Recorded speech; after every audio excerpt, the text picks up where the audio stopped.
तारदाळ हातकणंगले रस्त्यावरील धोकादायक वळणावर रस्ता सुरक्षेसाठी मनसेकडून निवेदन।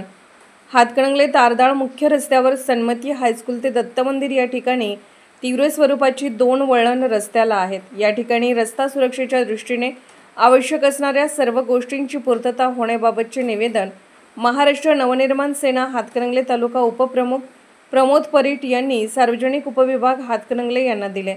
तारदाळ हातकणंगले रस्त्यावर मोठ्या प्रमाणात वाहतूक असते। आवाडे पार्कमधून इचलकरंजीकडे जाणाऱ्या माल वाहतूक वाहनांची वर्दळ मोठ्या प्रमाणात आहे। या ठिकाणी वरचेवर लहान मोठे अपघात होऊन अनेकांना आपला जीव गमवावा लागला आहे। इंटरनॅशनल स्कूल व सन्मती विद्यालय अशा 2 मोठ्या शाळा या ठिकाणी आहेत। यामुळे स्कूल बस व विद्यार्थ्यांची वर्दळ देखील मोठ्या प्रमाणात असते। तरी आपल्याकडून रस्ता सुरक्षेच्या दृष्टीने आवश्यक असणाऱ्या दिशादर्शक फलक, रबरी गतिरोधक कॅट आईज अशा सर्व गोष्टींची पूर्तता तात्काळ करण्यात याव्यात अशा आशयाचे निवेदन उपअभियंता सार्वजनिक बांधकाम उपविभाग हातकणंगले यांना देण्यात आले। या रस्ता संबंधित शाखा अभियंता व्ही मस्के यांच्याबरोबर मनसेच्या पदाधिकाऱ्यांनी कामासंदर्भात सविस्तर चर्चा केली।